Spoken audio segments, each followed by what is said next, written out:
Last Saturday, the Amazonian people on Ground Zero sent an unambiguous message to the colonizers in Yaoundé. The message was about their unflinching resolve and support for the war of independence they have been locked in for the past 7 years. Ground Zero called the bluff of La République du Cameroun and choose to stay home from their organized annual ritual in 20th May festivities. La République du Cameroun had methodically set out to use this ceremony to proclaim victory over Amazonia and to announce the end of the resistance, the end of the war, and the beginning of peace and greater unity. La République du Cameroun wanted to tell the world that finally, peace and security are back. Look at the people. See them celebrating 20th May. And so, life returns to normalcy. That was meant to be the message. But thanks to the boycott, the plan was punctured. And I guess the war leaders in Cameroon should be now back to the drawing board, wondering what next to do. Yes, they will certainly return to the drawing board. But the message is sent. The message is sent already, loud and clear enough, at least to those in the leadership in Cameroon who still have ears to hear and who can rightly contextualize the meaning of the message. The message sent by this boycott, the 20th May boycott, is that 20th May, that 20th May referendum of 1972 remains a fraud against the sovereign people of the former West Cameroon, Amazonia. It was never supposed to happen. The message is that the Southern Cameroons and La République du Cameroun remain two separate nations, whether they want it, like it or not. The message is that Cameroon cannot continue to impose her will on the free people of Amazonia, that no level of intimidation, arrest, torture, imprisonment, and killings will puncture this idea of a free and independent Southern Cameroon's Amazonia. Perhaps even more importantly, the message is that it isn't the diaspora that is pushing for separation. It is the millions on the ground, those same masses that boycotted 20th May, that they are the ones propelling separation, not the diaspora.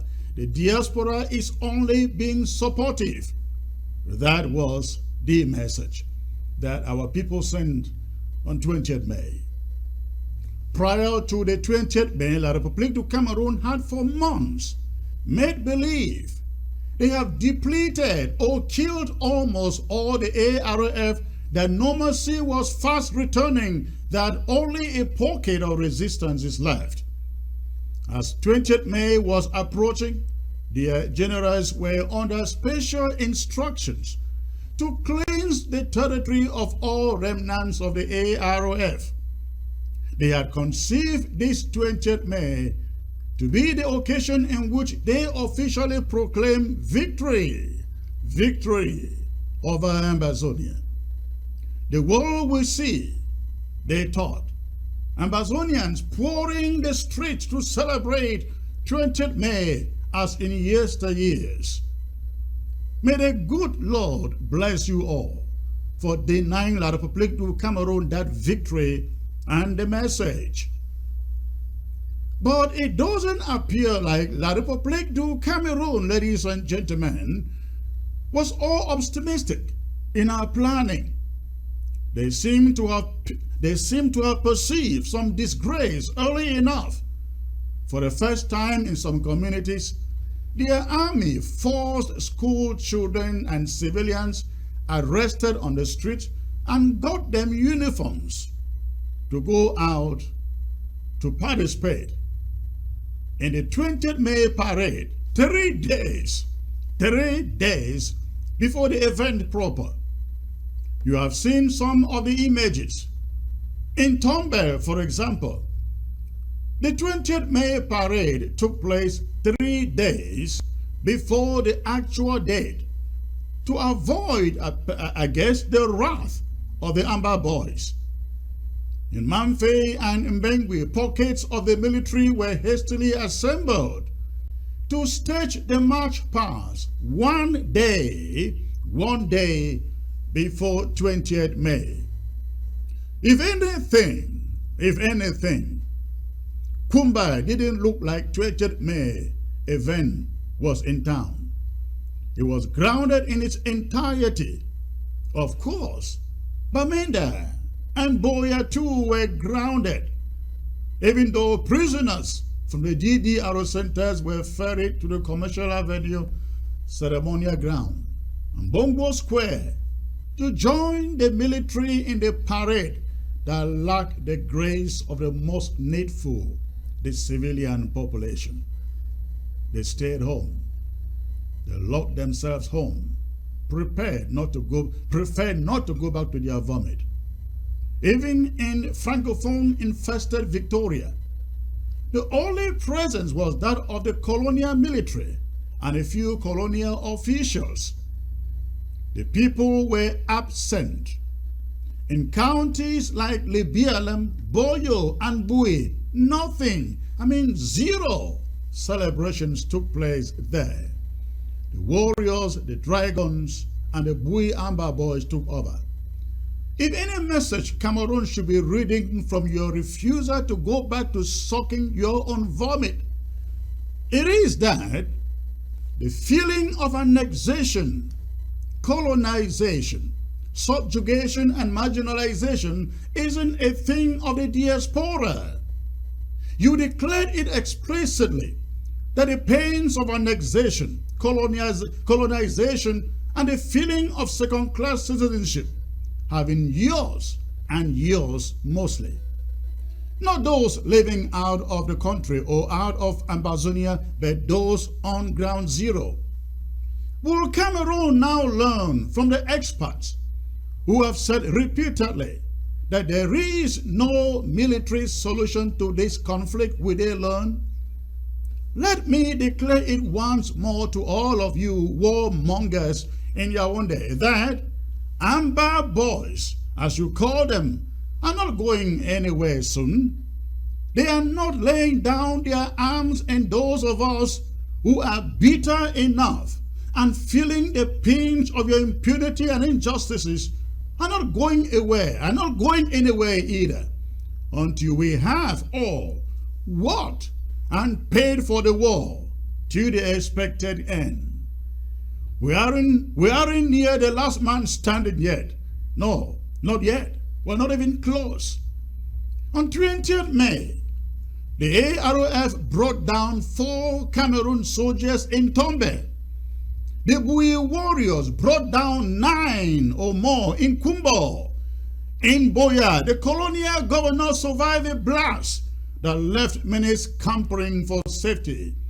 In Menji, in Libialem, we are told of an ambush that left La Republique du Cameroon soldiers right there in Menji, with many of them injured.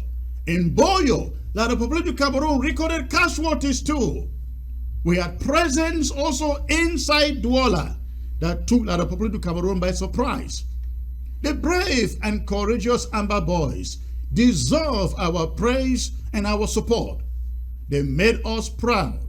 They did their job. Let me renew the promise here. We here at this interim government will continue to support every AROF on the ground that proves its commitment to the war. We will stand behind every self-defense group that shuns partisanship, that just wants to free Ambazonia. And all of us must support them too, not by word of mouth, but by our financial commitment. Having said that, let it be very clear also that fighters that are in the habit of harassing civilians, kidnapping for ransom, and imposing illegal levies on civilians have no role, no place or part in this struggle. And I promise you that if we can't get you, we will make sure you are giving up. Don't mess up the work of good and dedicated fighters who are sacrificing their time and their lives in the bushes to free Amazonia. If there is anything we should learn after 7 years of fighting, it is that negotiations will not give us a free Amazonia, no matter how eager we may be for one. Referendum either won't give us a free Amazonia. Conferences will not give us Amazonia.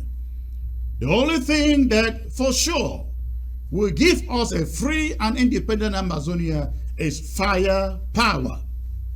We have heard a lot of people to Cameroon bound for 7 years in spite of their professional training, their money, and their ammunition, thanks to our ability to sustain firepower. Firepower. We are well able to hold on to this thing to the chagrin of Cameroon for as long as they remain intransigent. Let's blow up the fire and smoke everything in Cameroon Army uniform out of our territory, one by one, county by county, by firepower.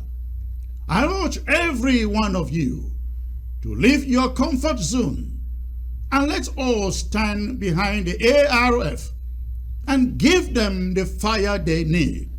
Please, I urge you, log on to amberdeals.com, amberdeals.com, and subscribe for just $10 a month. And with that, I promise you, we will hold on the fire, and Cameroon will never have the opportunity to shout victory. No, will never happen.